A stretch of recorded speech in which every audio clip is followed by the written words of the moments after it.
नमस्कार दोस्तों, स्वागत है आप सभी का एक बार फिर से अड्डा एमसीक्यू जीके में। दोस्तों, आज हम चर्चा करने वाले हैं सामान्य विज्ञान यानी दोस्तों सेकेंडरी तक की जो विज्ञान है उसके दोस्तों पिछली परीक्षा में जो प्रश्न पूछे गए हैं उन प्रश्नों को दोस्तों आज हम चर्चा करेंगे। और दोस्तों ये प्रश्न आपके आरएसएम एसएसबी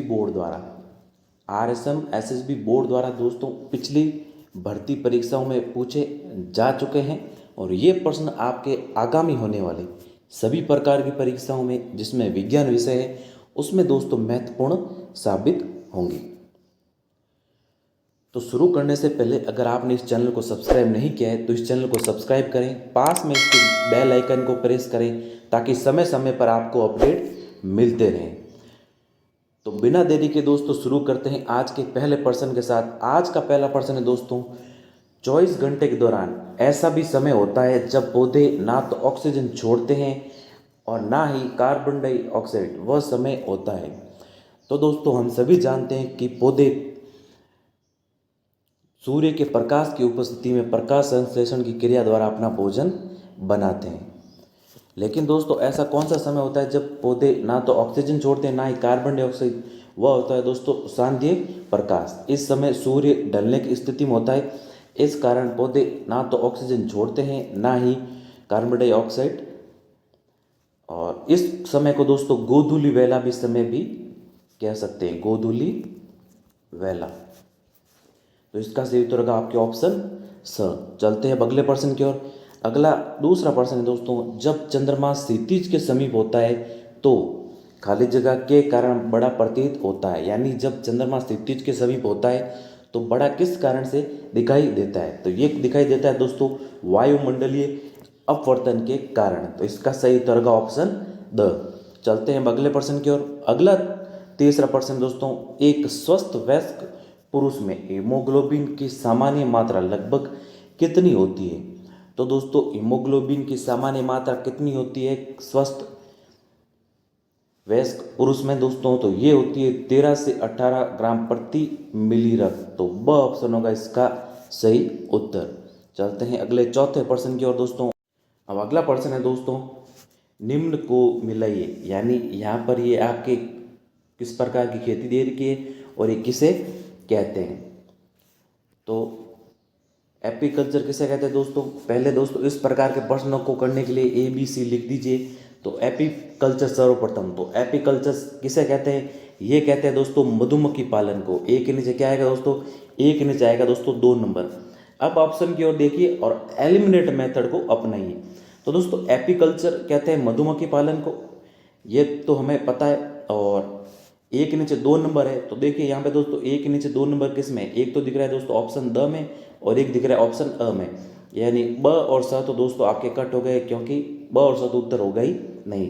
यानी आपने 50% प्रश्न को हल कर दिया है।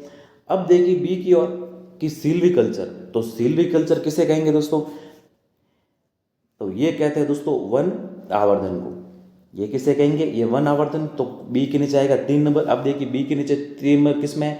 ये दोस्तों आपके ऑप्शन द में। तो ऑप्शन द ही इसका राइट आंसर हो जाएगा।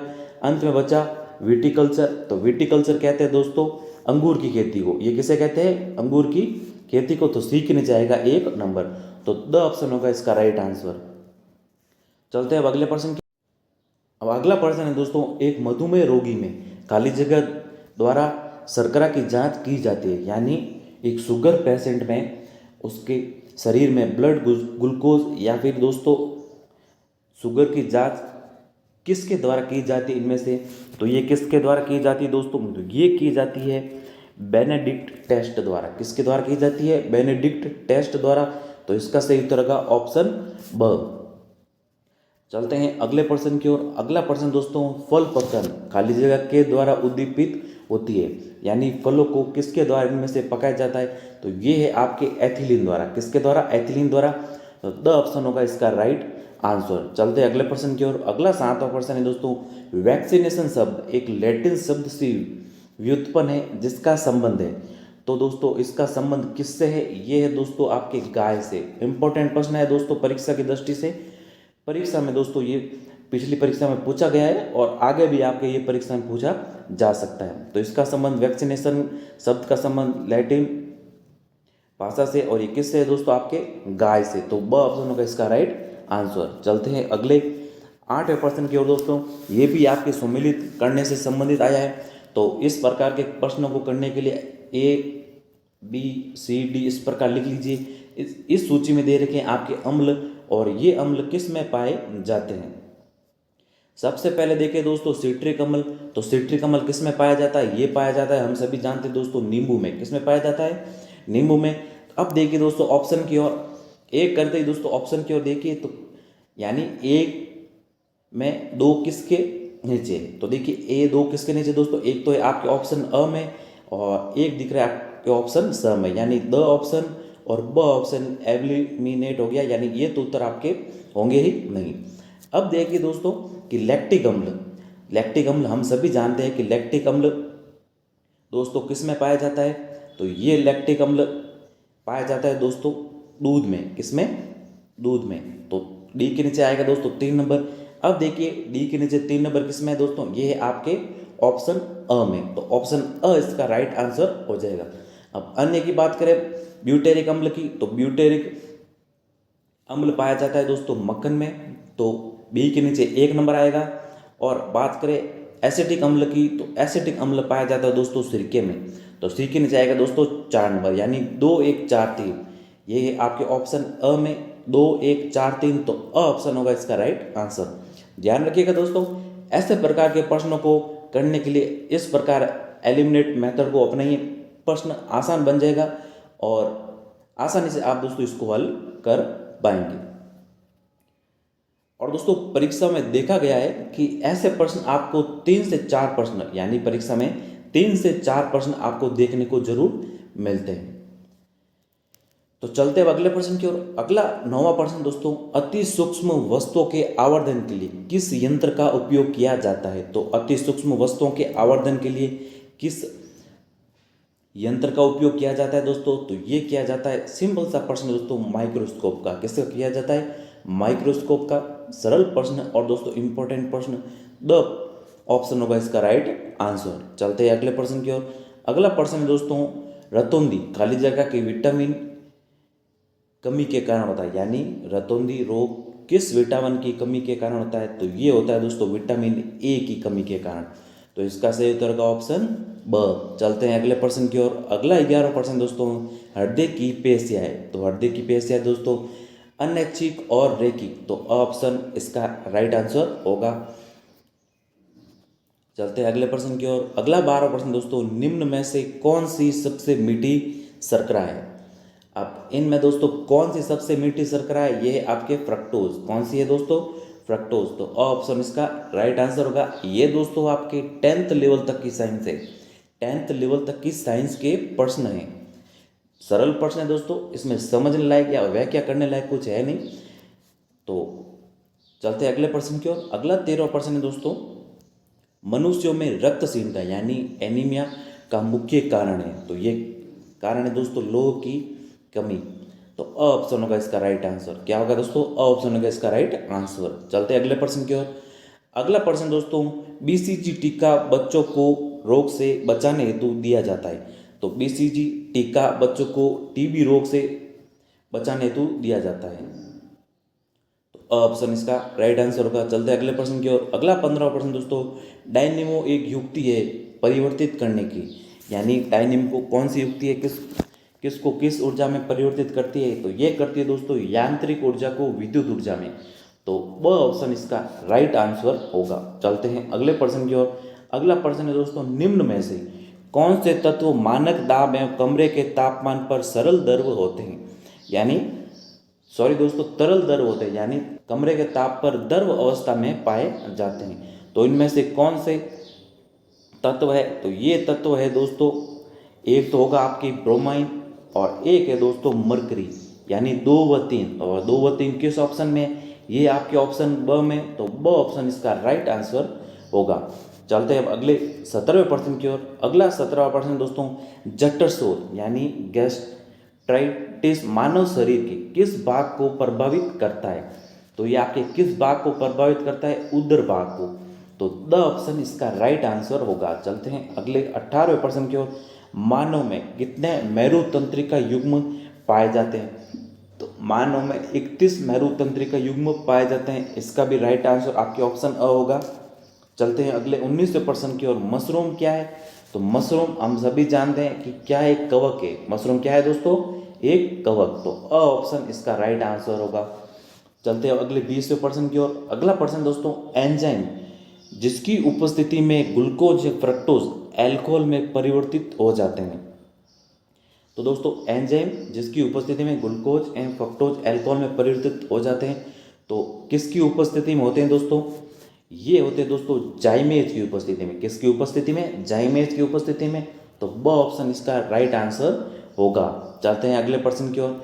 अगला 21वां प्रश्न दोस्तों, डीपीटी टीका इन बीमारियों से बचाव के लिए दिया जाता है। यानी डीपीटी टीका किन बीमारियों से बचाव के लिए दिया जाता है? ये दिया जाता है डिप्थीरिया, पर्टुसिस और टेटनस की।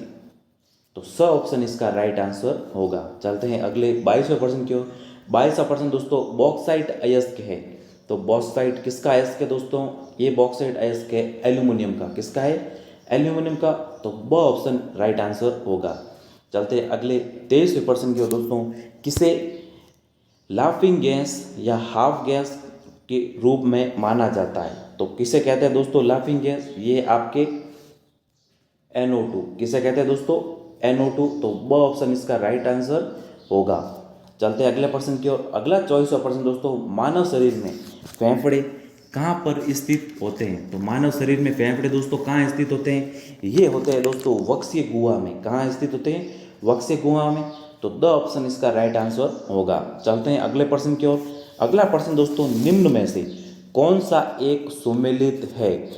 तो दोस्तों बात करें सबसे पहले कोरोनरी अटैक की, तो दोस्तों इसे संवहनी विस्फारण नहीं कहते हैं। ये दोस्तों आपके रक्त में जब वसा, कोलेस्ट्रॉल, कैल्शियम या फिर जैसे पदार्थ है उसमें दोस्तों रक्त में रुकावट आ जाने के कारण हृदय तक ऑक्सीजन नहीं पहुंच पाती, और ये कारण बनता है दोस्तों आपके हृदय घात का। किसका कारण बनता है? हृदय घात का। एरेथ्रोक्लोसिस ये दोस्तों धमनियों में अवरोध के कारण इसे एरेथ्रोक्लोसिस कहते हैं। और हाइपरटेंशन की बात करें, यहाँ पे दोस्तों हाइपरटेंशन है। हाइपरटेंशन की बात करें तो हाइपरटेंशन है दोस्तों निम्न रक्तचाप नहीं है, इसे कहते हैं दोस्तों उच्च रक्तचाप। और हाइपोटेंशन की बात करें तो हाइपोटेंशन है दोस्तों निम्न रक्तचाप। तो हमें पूछा है सुमेलित कौन सा है? तो सुमेलित आपके ऑप्शन ब है, और अन्य की भी हमने चर्चा की, तो ब ऑप्शन होगा इसका राइट आंसर। चलते अगले प्रश्न की ओर। अगला 26वां प्रश्न दोस्तों, अरबी यानी यम का हिस्सा जिसे खाया जा सकता है उगता है, ये कहाँ पर उगता है दोस्तों? ये उगता है जमीन के अंदर। तो ब ऑप्शन होगा इसका राइट आंसर। चलते हैं अगले प्रश्न की ओर। अगला 27वां प्रश्न दोस्तों, ब्रेड अनाज और पास्ता समूह का एक अच्छा स्रोत है। तो ये किसका स्रोत है दोस्तों? ये है दोस्तों आपके कार्बोहाइड्रेट का। किसका अच्छा स्रोत है? कार्बोहाइड्रेट का। तो स ऑप्शन इसका राइट आंसर होगा। चलते हैं अगले और दोस्तों आज के अंतिम प्रश्न की ओर। तो आज का अंतिम प्रश्न दोस्तों, प्रोटीन के कारण कौन सा रोग होता है? प्रोटीन की कमी के कारण। यहाँ पर दोस्तों कमी होगी, ये थोड़ा मिस प्रिंट है यहाँ पे। ये है दोस्तों यहाँ पे कमी। प्रोटीन की कमी के कारण कौन सा रोग होता है? तो प्रोटीन की कमी के कारण होता है दोस्तों क्वाशियोरकोर। कौन सा रोग होता है? क्वाशियोरकोर। तो अ ऑप्शन इसका राइट आंसर होगा। तो धन्यवाद दोस्तों, ये थे आपके 28 प्रश्न और साइंस के इम्पोर्टेंट प्रश्न दोस्तों। और दोस्तों ये पिछली भर्ती परीक्षा में ये प्रश्न आपके पूछे जा चुके हैं, और संभावना बनती है दोस्तों कि अगली परीक्षाओं में भी ये प्रश्न आपके पूछे जा सकते हैं। तो धन्यवाद दोस्तों। तो उम्मीद है कि ये वीडियो आपको पसंद आया होगा। अगर वीडियो पसंद आया तो वीडियो को लाइक करें, अपने दोस्तों के साथ शेयर करें, और इस चैनल पर नए हैं तो इस चैनल को जरूर सब्सक्राइब करें। मिलते हैं नए वीडियो में कुछ ऐसे ही महत्वपूर्ण नए प्रश्नों के साथ। तब तक के लिए जय हिंद,